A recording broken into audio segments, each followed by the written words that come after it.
Well, folks, welcome to one more edition of Politics Done Right. I'm Egberto Willis, your host. Thank you so kindly for being a part of the show. We are going to have a great show for you today. Folks, let me tell you, we really, we really have some work to do here, folks. We have some work to do. Anyhow, before I get started, notice how I started with the show with the words or the picture of the president impeached, and it seems like those letters are going to be sent over to the president. Well, it looks like he's going to get them today. Anyhow, let's go ahead and get started, folks. We're going to kind of talk about the debate. Um, what are your thoughts? I would love to hear your thoughts. I already have a call, so I'm going to go ahead and take that call, and hopefully we'll be talking about the debate. 602, come on in. Hi, this is Carrie. I'm in Washington State. How you doing, Carrie? Good, how are you? I am doing fine. Talk to me. Yeah, thanks so much. I just actually subscribed to your channel through the Rational National. And so I haven't listened to much yet because that was a couple of days ago. But I do want to talk to you about the debate. It's been on my mind, and I watched all of it last night. Mm-hmm. And I've watched all the subsequent debates as well. Let me hear your thoughts. Yeah, so, I mean, I did vote for Hillary Clinton last time, but I'm a Bernie supporter. Mm-hmm. And I actually became a Bernie supporter after the primary, after he lost the primary. So, and that's just because of his message, it's because of his policies specifically. That being said, I did have Elizabeth Warren as a second choice because she's been fairly progressive. However, just kind of over the course of her campaign, both the strategy, the wishy-washiness with her policies, and her voting for the military budget increase is very much against progressive ideology. And I'm not willing, especially after the attack that she placed on Bernie. And it's not really about Bernie either. Let me say, when she attacks Bernie, that is a strategic plan that her campaign made and decided to go through with. So it's not even about Bernie. It's just about me being a woman. Like, sorry, my voice is shaking because I'm so nervous. But Don't be nervous. I understand. Really, please go ahead. Yeah, so it's really condescending and patronizing for Elizabeth to claim that she speaks for women, because a male candidate like Biden or Buttigieg or Andrew Yang or any of the others, they don't claim to speak for all men. And she doesn't have the right to claim that she speaks for all women. And as a woman, policy is more important than personality. And what she did with this attack was she cut off the progressive support that we would have given to her. And I think it's a strategic plan by her campaign to align with Biden, because they don't want progressive policies to prevail, because that affects their pocketbook, the pocketbook of the elite. And she hasn't voted against the military budget increase, so like that's kind of like a number that's very important to me, because I want peace.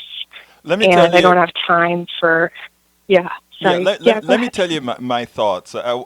First of all, I was a Bernie delegate back in 2016. I went to Philly to represent him from Texas. He's still number one on my list.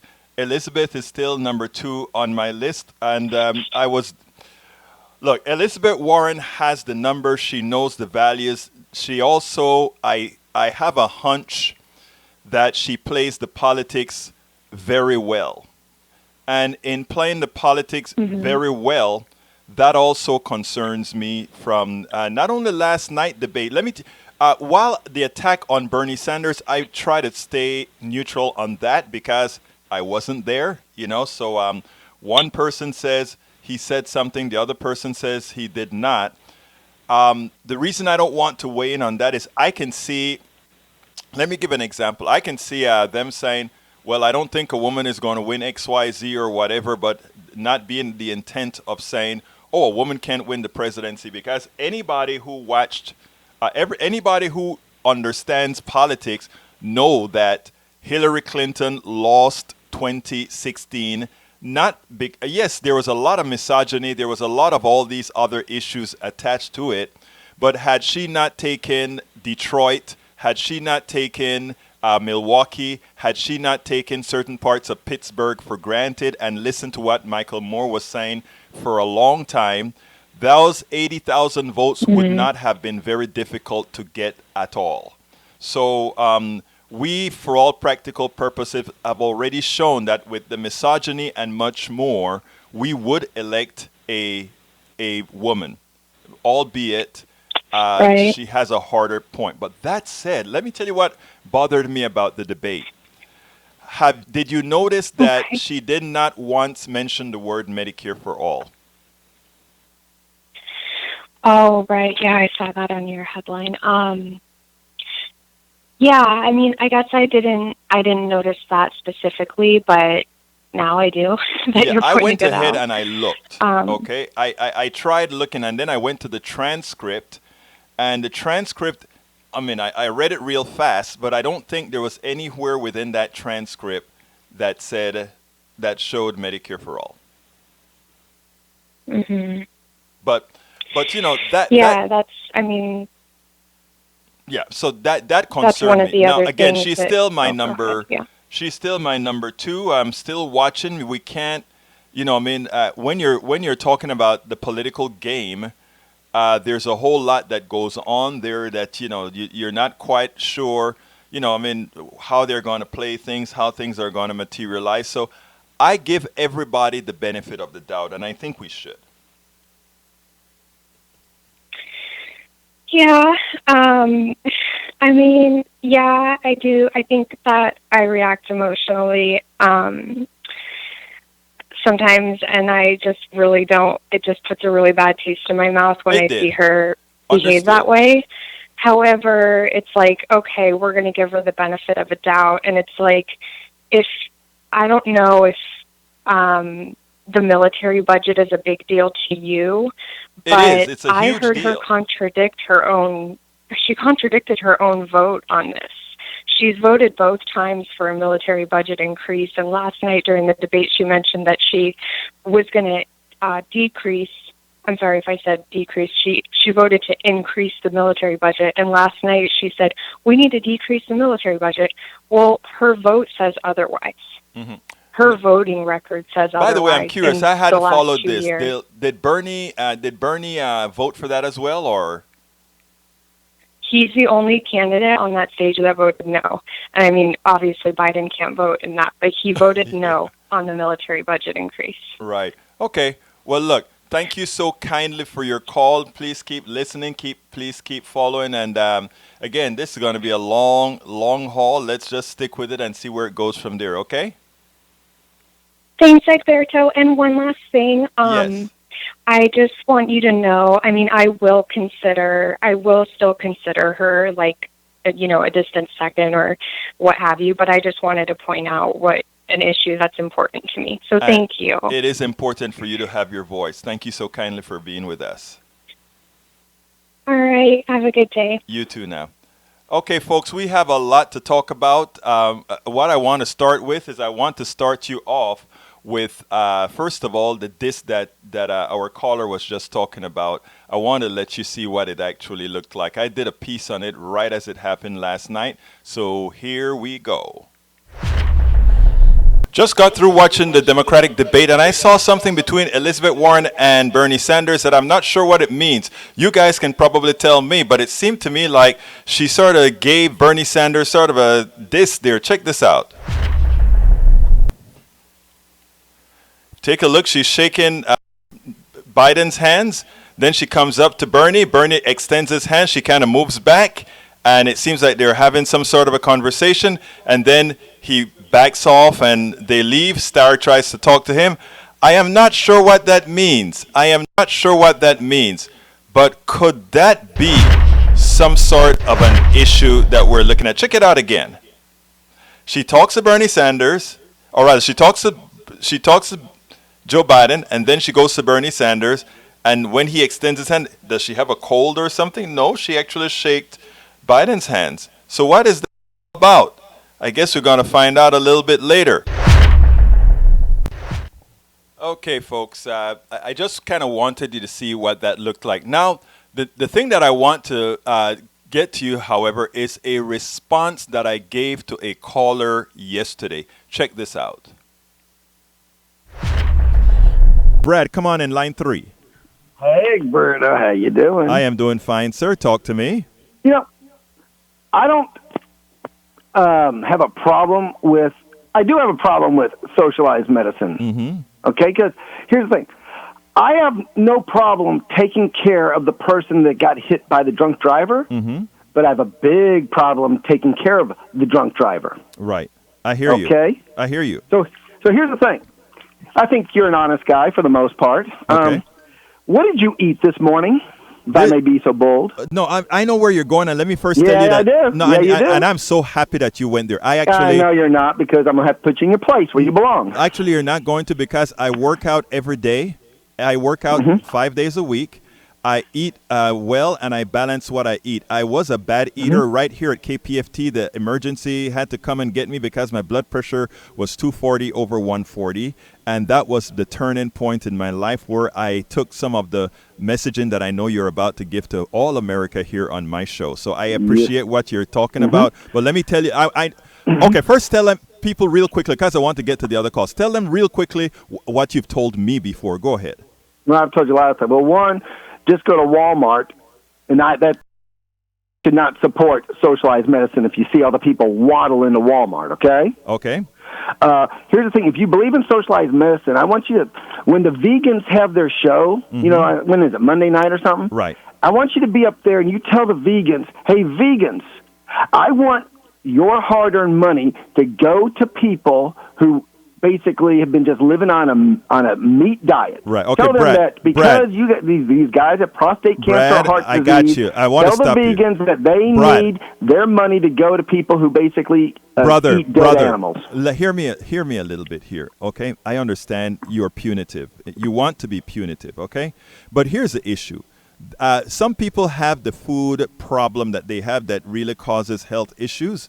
But there are a lot of different things that we as humans do that's not the most efficient thing to do. What my stance on your theory or what you're talking about is the following. From school age, from being young, if we instilled the appropriate eating habits, if we started as a country to change what America is built upon, then I would give that to you. But here's the deal. We have a cattle industry. We have a milk industry. We have all these industries that prevent the government from telling people certain things about different industries and what harms people and not. So when the blame that you want to put on all those people waddling into Walmart is not justified. You can talk about individualism, and that's the issue that I have a whole lot of problem with. When you have a corporatocracy that is telling people to buy ice cream, when you have a corporatocracy that is brainwashing people into doing all these things, I am a humanist. I feel for people. I understand that that we don't all have rock solid mental states that we can do as the right thing to do. So given that I know the majority of people in this country are not like vegans that we have here on KPFT, not the majority of people have the wherewithal that you, Brad, have to do all the things right. I say as a society, we take reality into consideration. And once you take reality into consideration, then Medicare for all and all these things make sense in as much as you are going to be Mr. Perfect. That other person couldn't be, but we all know we're one humans. So that's my answer to you. Thank you so kindly for calling, Brad. You got something to say. I'm not perfect. I'm 99.9% perfect, okay? So get that right. I forgive you for being 99% perfect. You have a great day, Brad. You too. Bye-bye. All right, bye-bye. Yeah, Brad, come on in line 3. Brad Hey, think Brad, he's... how you doing? I am doing fine, sir. Talk Gotta to me. Get rid of You know, that one. Okay, I I think don't- Brad thinks Brad thinks that he is all perfect, but I think everybody has the right to think that they're all perfect, right? That's his right to say that. Now, here's the deal, though. Here's the deal. We have to be more empathetic with those people that are predisposed. I mean, there are a lot of psychological issues that make people do the things that they do. But I want to get into the groove of this show by first of all not only discussing what I heard on the debate, what I didn't hear on the debate. So what I want to do is play one last video clip, and then I'll go into the program proper. So here we go. Come on in, Willie. Hey, man. Thank you for having me. I started listening to you about like a month or two ago, and I called in before. And right now I just want to say, I'm really grateful that you have this message out there, because it seems like you're one of so very few who want everyone to kind of wake up and smell the coffee and see, just what's right in front of us, I appreciate that. I feel like so hopeless sometimes, like there's like no one's really listening, and everybody just wants to argue, and everybody gets caught up in the arguing, Let me tell you, I am not hopeless at all. I have faith. And when I say faith, I'm not talking church type faith. What I have faith in is what I am going to do, what you are going to do, and what others are going to do. I am going to have a woman who is a Trumpist, a woman who made national news on TV, on one of my daily shows. And what she is we are going to talk the methodology that a lot of these folks are going through to deny their interest. She has no insurance, health insurance at all. She's living by paying things up cash, because even Obamacare is not working for her. These are legitimate concerns of people, right? Once we address that, I mean, people think, oh, we really can't reach these people. We can't reach these people because our plutocracy doesn't want us to reach those people. Those of us who take the stance and say, we are going to reach them, Willie, we're going to start making a difference. So please don't ever feel hopeless. Don't ever feel like nobody listens. Just remember that whenever we talk to anybody, whenever I speak to anybody, other people plant seeds in me, and my intent is to plant seeds in others as well. Well, thanks so much for having me. Thank you so kindly, sir. Okay, so now let's get to the show proper. The title of the show is Medicare for All was the big loser at the Democratic debate. Call in the grassroots, folks. Call in the grassroots. Grassroots, we need you engaged. Grassroots, we need you now. Because as it turns out, subtitle, CNN's 2020 Democratic debate made it clear that the grassroots must be more active in informing the public on Medicare for All. The candidates are either run-in or ineffective explainers. Subtitle said, we must not cower on Medicare for All. It is existential for too many. Existential for too many. After watching the Democratic debate last night, I was very upset with all the candidates. I was most upset with the number 2 candidate on my list, Elizabeth Warren. She seems so scared to use the word Medicare for All, even as she is a signatory to the bill. I was disappointed that Bernie has not turned the corner in the manner in which he sells Medicare for All. Repetition is great for the choir. Repetition keeps the choir engaged. Repetition is good in those regards, folks. It's very, very important. But you know what? Let me tell you what's important for us to understand. What's important for us to understand, it is time that we go past the choir. It is time that we go way past the choir, and that's what I want to talk about. It seems, before I get into that any deeper in the blog of the week, I do have a caller. So let me go ahead and get to that caller and see what we have to talk about. Caller, come on in. You are hot. Come on in. Am I on? Yes, you're on. Hey, how are you, Egberto? It's Ron Cole once again, CNN. Hey, Ron Cole, talk to me.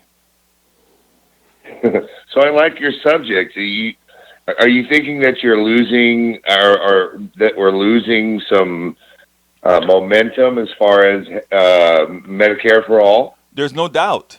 There's absolutely no doubt, and the reason that we're losing it is we have acquiesced to the Partnership for Healthcare for America, which is a group that is running the Facebook ads, the Twitter ads, the stuff on TV. It's direct mail. I mean, there's so much money that is placed into going against Medicare for all, and and the thing about it, it doesn't have to be that way. If we really had an interest from certain politicians in supporting Medicare for all, there are inexpensive ways to seed the market. Let me tell you, and this is something that I'm going to talk about a little bit later, how effective Donald Trump's seeding is. And because, Okay. go ahead. No, I'm listening. Please go on. Yeah, how effective Donald Trump and his minion seeding of the populace is. They are doing a very effective job. Believe it or not, I'm going to say something that folks are going to say, "What are you saying?" But I just think that Bloomberg may be the savior of getting the information out, whether he becomes the Democratic nominee or not, because of all the people that I'm looking at. He's the only one with a vested interest in micro-targeting like Donald Trump is doing right now. And not only micro-targeting, but using all platforms. I have not been impressed with the performance or what he's doing more so than since President Obama. Because he's using the techniques. But you know what? Yes. I've also noticed, I have to totally agree with you here, Alberto. I watched Bloomberg. I've seen what he's doing, basically where he's spending his money, and the priorities that he has set, as far as what that money is contributing and accomplishing. And it's clear, to me at least, that it seems like Bloomberg knows he's likely not to win, but Right. he certainly wants to be an advertising force against Right. Trump. Exactly. Exactly. If you watched him on The View today, he said as much. He said, even if Bernie is the candidate, and he's anathema to Bernie, but even if Bernie is the candidate, that's who is supporting, and the network that he's putting together is to do that. The problem with that, though, Ron, is at that point the Democratic Party becomes owned by Bloomberg because he would be the master of the data. He will own the data that he's collecting right now. And that's what a lot of people don't understand. Michael Bloomberg is no fool. Michael Bloomberg, with what he's doing to push the Democratic Party forward, in effect, people think, oh, he's trying to buy the presidency. He's not trying to buy the presidency at all. He's trying to buy the Democratic Party as his platform for what he wants to do. Well, I can tell you this. It appears like in all these recent state voter roll purgings, as you're probably aware of. Yes. Bloomberg seems to be active in countering that as far as considering funding, getting these people re-enrolled. Yes, he is. Immediately. Yes, he is. Again, Bloomberg is doing a lot of great things for the Democratic Party. One man is doing what I want to see, though, is the following, Ron, and you tell me if you agree or not. I want to see more engaged. First of all, I'm here in Harris County, Texas, the biggest county in Texas. I think is the second largest in the country by population. I mean, it's huge, and where Harris County goes, Texas eventually goes. Okay, now and plus you have Texas in your area has basically the largest medical industry on the planet. Exactly. And the people think we don't want to destroy the medical industry at all. We want to do something. First of all, let me tell you where I stand. There's no purpose for insurance companies for basic health care, period. And I would fight that completely with anybody, and I would do the numbers for them, and I'll prove it to them from a mathematical standpoint. There's absolutely no need for insurance companies. They can stay in the market if they want. I don't want them to make them illegal, but there are certain things that they are not going to cover. In other words, it is impossible for them to be able to cover things at a cheaper rate than an entity that doesn't require profits. That's just a mathematical impossibility. You can't get the same thing at all. Now, that said, well, let me ask you this. Yes. I'm sorry to interrupt, but let me ask you this. Are you aware of any economic system that exists on the entire planet, by the way, that entails a third party, i.e. the insurance company and the insurance industry, that makes the transaction of payment of health care cheaper? In other words, when you put a salesman in the middle, does it make it cheaper? When you put an industry in the middle to access your health care, does it make it cheaper? No. I mean, they have to pay the commissions, they have to pay office expense, they have to pay electricity, they have to pay a range of things that is so large that it, of course, is going to add to the expense. So my question is, how does this third party make medical expenses cheaper? It seems totally counterproductive. well, they can make it cheaper by doing two things: denying service, denying service, period, and charging you more. And and charging you more is not making it cheaper. So the way to make things cheaper is to deny service. In other words, you need that procedure? No. It is an impossibility. And if you notice the way I started the program, I said I was also upset with Bernie, my guy. And the reason I was upset is that, okay, you've made the numerical issues. Now it is time to get aggressive. And what do I mean by aggressive? He should be on that stage when Klobuchar said the following: you are trying to take 148 million people off of their health care. He should have come back and say exactly what you said. Tell me, where can a middleman that commands 20% of all gross income make it cheaper for people? Where can that mathematically make sense? And then the next thing he should have said to her is the following. Well, I can't. Obviously can't. Right. And then he should have said to her, can't. why are you lying for the industry? And then he should have asked her, please understand math. I mean, there were so many things for them to do. And then the other part that they have to put into it is the evil behind the insurance companies. I mean, they don't hold anybody to account for what they're doing. For all the debts that's created from these insurance companies denying services. And when they talk about... Well, you have a nice, you know what, Egberto, you have a nice little funnel there, because when a person can afford the coverage and they put their paperwork in for insulin coverage, for example, they're paying $12,000 a month for that insulin. Well, the government system, the way it's set up now, also pays a huge amount of that, but clearly not enough. But more than enough for these companies like the pharmaceuticals to make profits that are unimaginable on a product that costs $8. But wait, it's worse than that, John. I mean, Ron, it's worse than that. Let me tell you what's worse than that.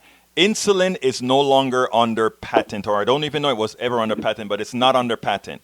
What these companies do is they reformulate insulin in certain types of delivery. They make it a different way to deliver the product. And that is how they have the patent that allows them to have a monopoly on this newly created insulin product that is still insulin. They get to hold on to that. But here's the kicker of it. Most drugs are developed at universities, or they're funded by the health organization, the United States. You taxpayers pay for it. You pay for it. That's right. Most research and development, up to 80-90% of the vast majority of products, is actually funded by the U.S. taxpayer. Right. But here's the kicker.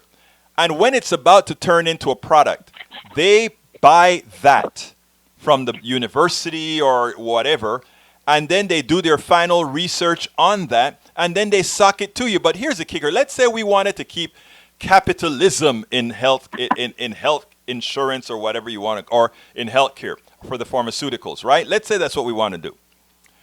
As the original investor in the drug, shouldn't the taxpayer get their commensurate percentage of the profits for whatever these drug companies want to charge for it, so that in effect then the government could give a subsidy back for the ripoff?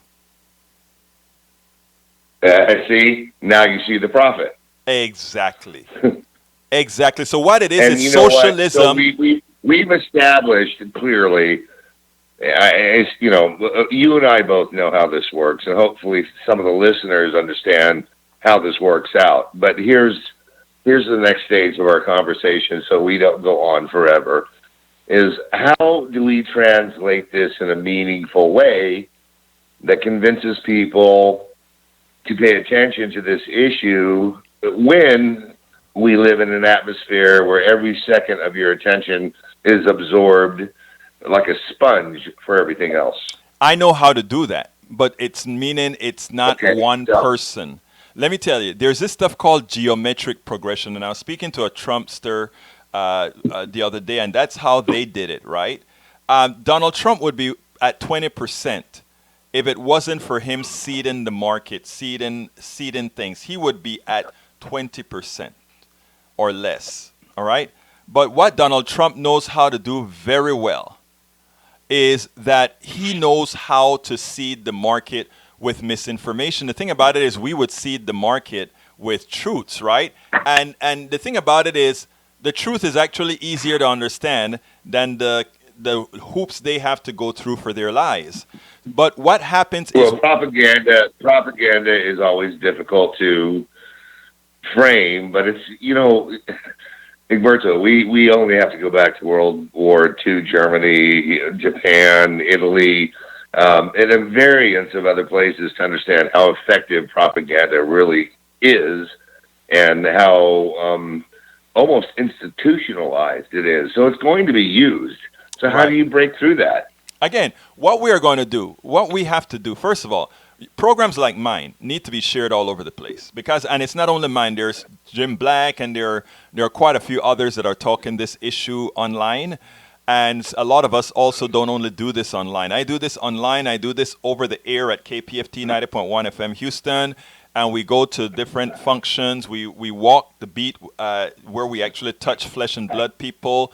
So I mean, there are a lot. We can't just be keyboard warriors. We can't just do this from behind the camera or whatever. Yes, we do it behind the camera and ensure that all of this stuff is shared all over the place. But what we also do is we go ahead and meet people, flesh and blood. When I sit at Starbucks with folks, I haven't been in a few weeks now, but when I go to Starbucks and sit with people, I'm engaging not the choir. I'm very respectful with those who disagree with me, and I tell you what, 60% of the time. Well, you've always had that talent since we've known each other. So I try, my friend. I try. Yeah. But people listen. And by the way, yes. For the background, you and I, we knew each other back in the CNN days where we were both CNN eye reporters, brother. We did a whole lot at CNN. We got it done. Yeah, and we were, it was, you and I were good because we were very particular on the truths. Absolutely. And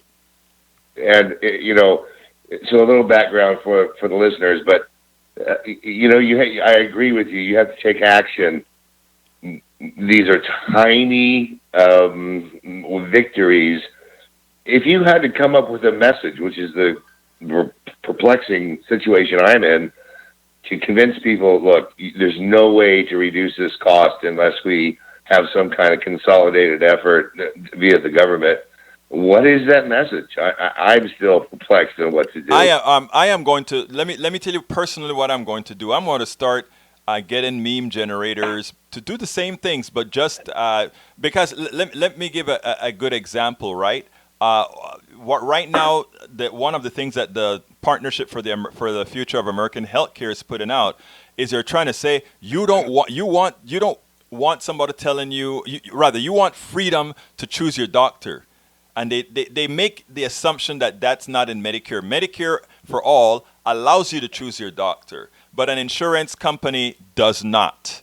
Most HMOs, Well, look, most it's all how it's PPOs. written. It's all how it's written in the law Right. and what people have to abide by. So it's Right. really not the insurance company's fault. They're the ones that put that loophole in there. Right. Exactly. They're the ones that put the loophole in the way the law works. I mean, the reason the loophole's there is because their lobbyists got it in Absolutely. Hey, Ron, I got to go to move on to the show. But Absolutely. you keep listening, keep calling, and please remember to share as well, sir. there. I will, my friend. Thank you for taking my call. Absolutely. Any day. Take care, buddy. Bye-bye. All right, folks. Before I need to run into the blog of the week, but let me go ahead. Mike Cesek says, most knew that Hillary was a corrupt, power-hungry dictator type that shouldn't be anywhere close to the presidency. Mike Cesek, that simply does not abide by reality. In this country, everybody has one vote. 3 million more people had faith in Hillary Clinton than did Donald Trump.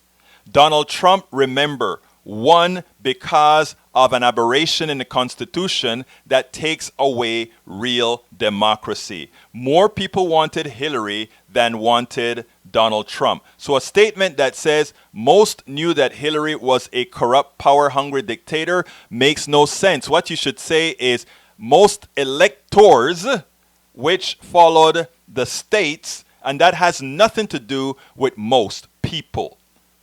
Humanity is what counts. Hey, Barney McAvane, welcome aboard. Japan and Germany both have private doctors, private hospitals, and private insurance, but the government sets the price controls on every procedure, and even the overhead on insurance companies are capped at 4.5 to 6%.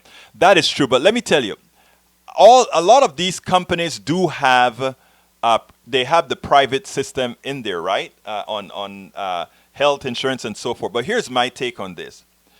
Those are concessions. Those are unnecessary concessions to an economic system. And what do I mean by that? Okay, we can say, okay, let's keep the private insurance companies. Let's just regulate them. That doesn't matter, right?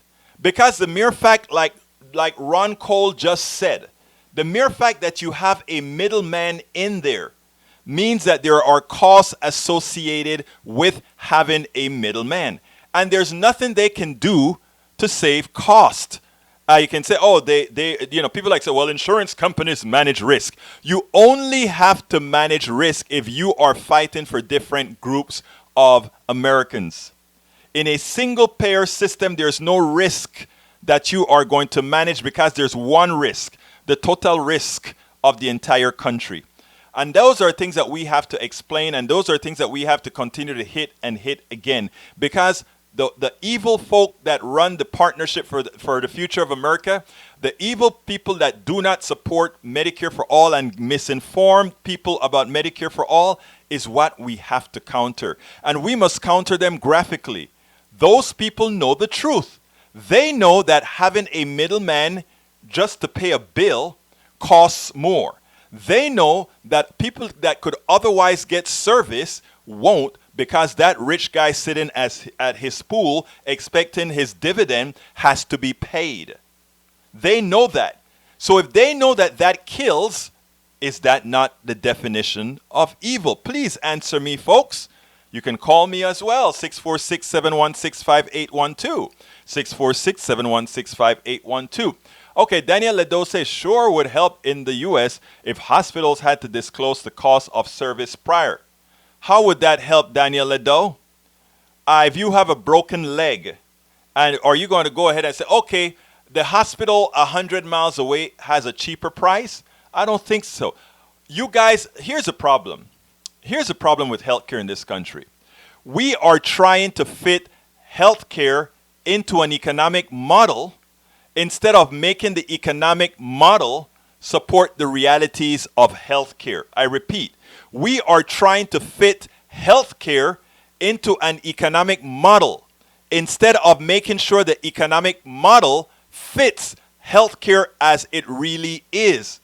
Until we learn that, we turn everything into a product at our own demise.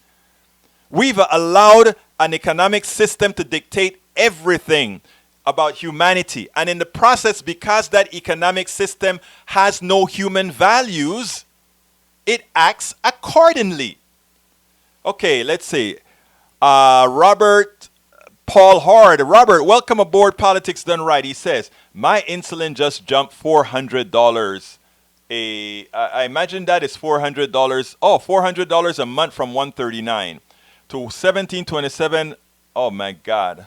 Oh my God. Folks, you know, the thing about it is, these are real things happening. When you have Donald Trump lying to people saying, "Oh, I'm for saving pre-existing conditions," while he asked the Supreme Court, "Please don't rule on Obamacare until after the election," does that tell you something? Sir, people, ladies and gentlemen, brothers and sisters, we have to get with the program. We have to stop them from snowing us. Sorry about that, Robert Paul Hard. Let me tell you, Medicare for All would save you thousands a year because we would put the costs where the costs really begin or belong. First of all, pharmaceutical companies cannot and should not be charging or allowed to charge what they're charging, especially since most of these drugs are developed by taxpayer dollars. Okay, Daniel Ledo, LOL, Egberto has that false smug look nailed. Oh, wow. I don't know what that means, Ledo. Maybe you can take a snapshot and show me what you mean by that. All right, Daniel Ledo also said, if you understand propaganda, you know you would be angry that Egberto calls himself an activist journalist or a propagandist. No, you decided to call an activist journalist a propagandist. Let me define an activist journalist for you. Journalism in the old days says, the Republican says X, the Democrat says Y. And that's it. They don't make a judgment on that. I say, the Republicans say X, the Democrat says Y. And in this case, the Democrats are full of it. What they're saying makes no sense. I interpret through study, through research, what they say. So in other words, I am not here just saying, oh, this person's, because what has happened is they have now weaponized standard journalism. The Republicans specifically, but everybody has. They have weaponized journalism because they know the journalist is going to say, well, he said this, he said that, she said this, she said that, or whatever. And they put it out there for the public to decide. The problem is the Republicans are much better at lying to the public. Don't ask me why. They are just very good at it. So now you have to have an independent media, like Politics Done Right, to go ahead and say, okay, they're telling you the truth or they're lying to you. It's that simple.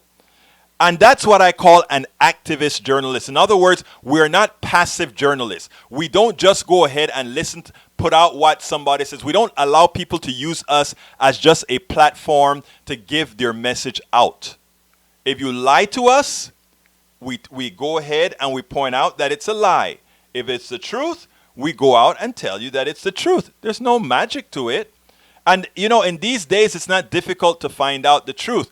The problem we have is there are many people who don't know how to use their resources to find real truth. And that's why you have Politics Done Right. And by the way, folks, if you're with me, go ahead and please share these programs. It is essential that we share them. Before I go ahead to the next subject, I want to ask you guys to please support Politics Done Right. And how can you do that?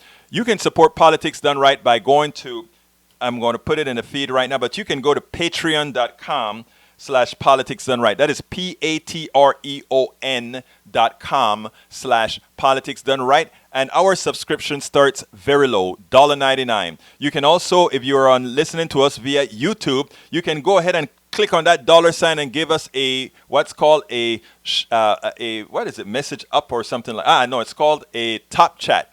A super chat. You can super chat us, and that's a good way to support us as well. Super chat us or super meme us or whatever you want to do on Facebook, or rather on YouTube, and that will help support us. Now we also have a fund for supporting our equipment fund. We're probably 40% there. Go ahead and, I don't know what percentage here. Go ahead. I put that link in there. It is at gofundme.com/independent-media-upgrade. That is gofundme.com/independent-media-upgrade. You can also just go ahead and PayPal us. Our PayPal email is, I think it says paypal.me/politicsdoneright. paypal.me/politicsdoneright. And of course, you can go to our store. And anything you buy at our store, you are supporting us. You're ensuring that we can continue doing what we do. And what do we have there? We have there things like, hey, a shirt that says, we support independent media. We support independent media because we know it has to be there. That's a t-shirt there. We also have the t-shirt with Donald Trump and Nancy Pelosi where he's saying, oh, Nancy, please don't impeach me. And we also have the Andrew Yang t-shirt, among many others that are there. We have some with for greens and all that kind of stuff. So please check out our store at store.politicsdoneright.com, store.politicsdoneright.com. Support independent media, as we cannot do this without you at all. Okay, so you know what we're going to do right now? We're going to say that, do you know what time it is? It's time for the weekly blog post.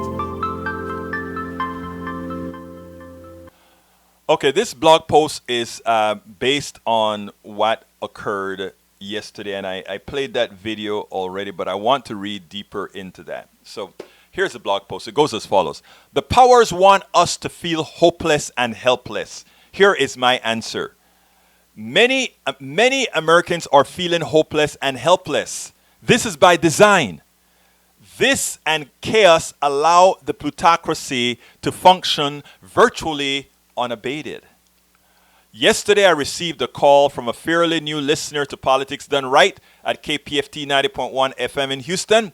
He sounded like he was about to throw his hands up in the air and just give up or give in to the state of our everything in America. When listening to him, my heart sank. You see, I know that the chaos that we are seeing right now is manufactured. If we all give in to it, those who benefit from the disorder win.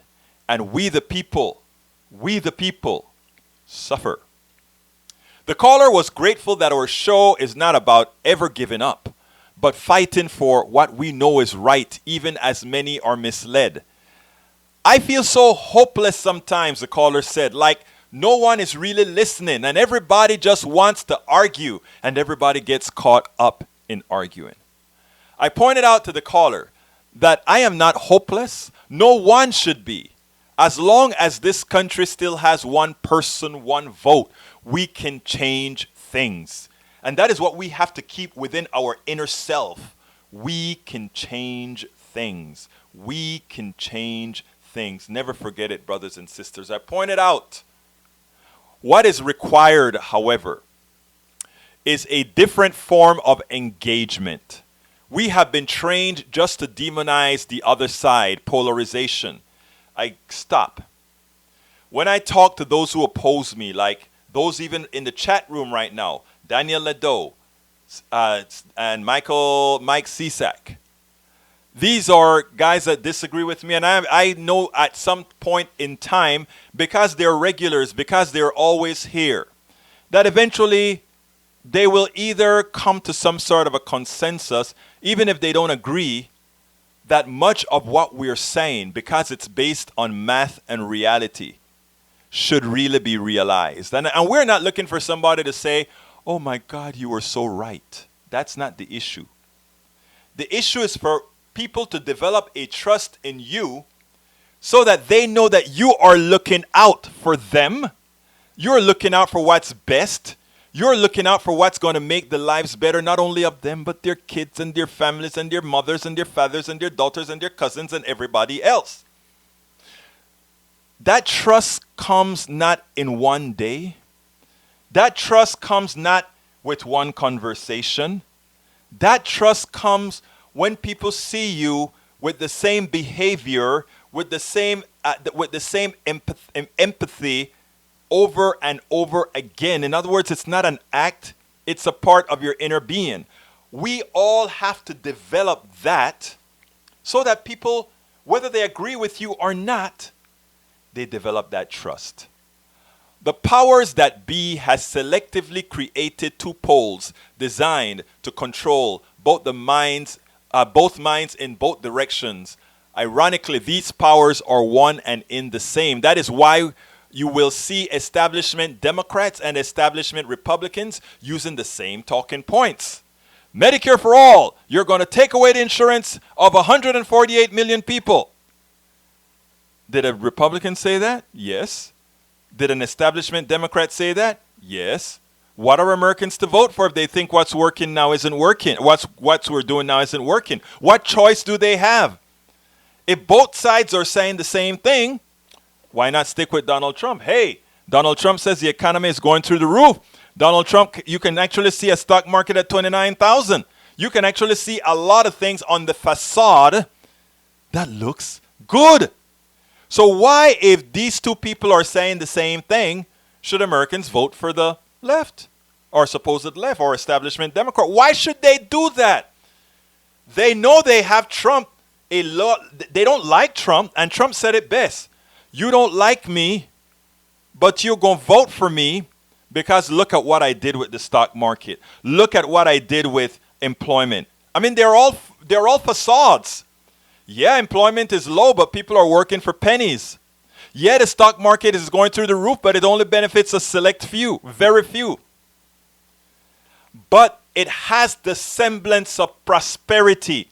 And people are forward looking. And if they think, and he tells them, that prosperity is coming to you. And not only is that prosperity coming to you, if you elect those darn Democrats, it's end of that. That is a good argument. And that is Trump's argument. Democrats should wake up. What you have to be doing is, I wrote an article at Daily Kos, the front page of Daily Kos, where I said, you have to take the stock market report and the unemployment report and use it as a string to hang Donald Trump. Because if things are so good with the stock market, which they are, and if unemployment is so low, which it is, why is it that the lives of most people in Appalachia is screwed up? Why is it that the lives of the people in the ghettos and the barrios of Appalachia and everybody else is screwed up? We have to make the case, not by acquiescing to the talking points of Republicans, which is what many establishment Democrats are doing. We're going to make a little change here. We're going to make a little change here. But we don't want to bring down the whole thing. Hell yes, we want to bring down a hell of a big part of the thing because it's not working. It hasn't worked for a very damn long time. Take it from somebody who's been paying his private insurance for decades and been ripped off from his wealth for decades because of a system that transfers wealth from the little man, from the poor, from the middle class, to just a few people at the top. But at the same time, the different poles are manipulated to choose the particular representative that is satisfactory to the specific pole. Trump broke that. He was not supposed to win. But notice while his rhetoric is that of a popularist, he has fallen in line to do the biddings of the plutocracy that harms the entire middle class and the poor. The extraction of the wealth of us all continues unabatedly. In Trump, they have found a person who makes line and art form. So as they destroy the environment, rob the treasury, and put out misleading information on employment and more, the lies give a semblance of a president executing for his sect. Unfortunately, the pushback is not effective because, again, the powers know that the real solution, Green New Deal, Medicare for all, tuition-free college, child care, will hinder the gravy train. So they restrict their minions. The centrists who are there to keep the left in check cannot do what everybody knows should be and needs to be done. We are not helpless or hopeless to solve this problem. Solving this problem requires transformational change that is believable. It is imperative that those who understand this do not cower. I mean, not because right now we're sort of in retreat. We're in retreat. I mean, those guys with the Partnership for the Healthcare of America, that false group, that group that is trying to pilfer you, that group that is evil, that group that is doing all the things to fool you into believing your health insurance is somehow something good for you instead of Medicare for all. Those people that are funding Klobuchar likely in some indirect manner. Those people that are supporting Biden in some indirect manner. Those people that we know are supporting Buttigieg in some indirect manner. What they're doing is screwing you. We must use every avenue to live by example and communicate with respect, realizing that it isn't just about facts, but the development of trust. Not easy, but that is what I have pledged to do, hopefully for the rest of my life, along with many others who realize we must do this for our kids. We must do this for the next generation. We must do this for our parents, who many of them soon will need the kind of health care none of us can afford, except by transferring all our wealth to the health care industrial complex. Folks, we got to get real. We have got to get real. I want you to share these programs, please. I want you to support these programs, please. I need your support.